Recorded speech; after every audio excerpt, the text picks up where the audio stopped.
Chanakya international academy உங்களுக்குள் இருக்கும் தலைவரை வெளிக்கொண்டு வரும் பியூர் பாலிடிக்ஸ் பயிற்சி பட்டறை. நேரடி மற்றும் இணைய வழி. கான்டாக்ட் 7338824242.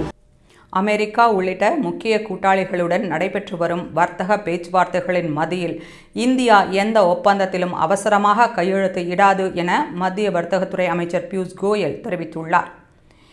அமெரிக்க அதிபர் டொனால்ட் ட்ரம்ப் முதலில் இந்திய பொருட்கள் மீது 25% வரியை அறிவித்தார். பின்னர் இந்தியா தொடர்ந்து ரஷ்யா எண்ணெயை இறக்குமதி செய்வதை காரணம் காட்டி மேலும் 25% வரியை விதித்தார். இதனால் இந்திய பொருட்கள் மீதான மொத்த வரி 50% உயர்ந்தது. இந்த 50% வரி ஆகஸ்ட் 27 அன்று அமலுக்கு வந்தது. கடந்த மாதம் வர்த்தக மற்றும் தொழில்துறை அமைச்சர் பியூஷ் கோயல், துறை செயலாளர் ராஜேஷ் அகர்வால் உள்ளிட்ட குழுவுடன் அமெரிக்கா சென்று பேச்சுவார்த்தை நடத்தினார்.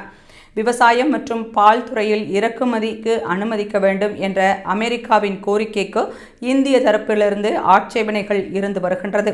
இதற்கு இடையில் ஜெர்மனியின் பெர்லின் நகரில் நடைபெற்ற நிகழ்ச்சியில் பேசிய அமைச்சர் பியூஷ் கோயல், வர்த்தக ஒப்பந்தங்கள் வெறும் வரிகள் மற்றவை அல்ல, அவை நீண்ட கால உறவுகள் மற்றும் உலகளாவிய வணிக ஒத்துழைப்பை வலுப்படுத்தும் அடித்தளமும் கூட. எனவே எந்த ஒப்பந்தத்தையும் அவசர கதியில் மேற்கொள்ள இந்தியா தயாராக இல்லை என கூறியுள்ளார். மேலும் இந்தியாவின் ஏற்றுமதிகளுக்கு 50% வரிகள் விதிக்கப்பட்டுள்ள அமெரிக்கா உட்பட பல நாடுகளுடன் தற்போது தீவிரமான பேச்சுவார்த்தைகள் நடைபெற்று வருகின்றன. ஆனால் இந்தியாவின் அணுகுமுறை உடனடி வர்த்தக லாபங்களை நோக்கி அல்ல, மாறாக நீண்டகால தொலைநோக்கு பார்வை கொண்டது என்றார்.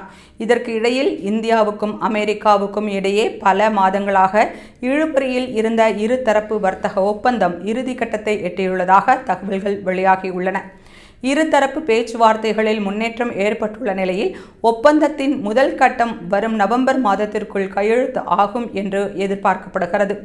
இரு நாட்டைச் சேர்ந்த அதிகாரிகளும் நேற்று காணொளி வாயிலாக உரையாடிய பின் பேச்சுவார்த்தையில் நல்ல முன்னேற்றம் ஏற்பட்டுள்ளதாகவும் இரு நாடுகளும் ஒப்பந்தத்தை தயார் செய்து வருவதாகவும் தகவல்கள் வெளியாகியுள்ளன. பிப்ரவரி மாதம் முதல் நடைபெற்று வரும் இந்த பேச்சுவார்த்தையின் முக்கிய நோக்கம் தற்போதுள்ள 191 பில்லியன் அமெரிக்க டாலர் அளவிலான இருதரப்பு வர்த்தகத்தை 2030ஆம் ஆண்டிற்குள் 500 பில்லியன் டாலருக்கும் அதிகமாக உயர்த்த வேண்டும் என்பதாகும்.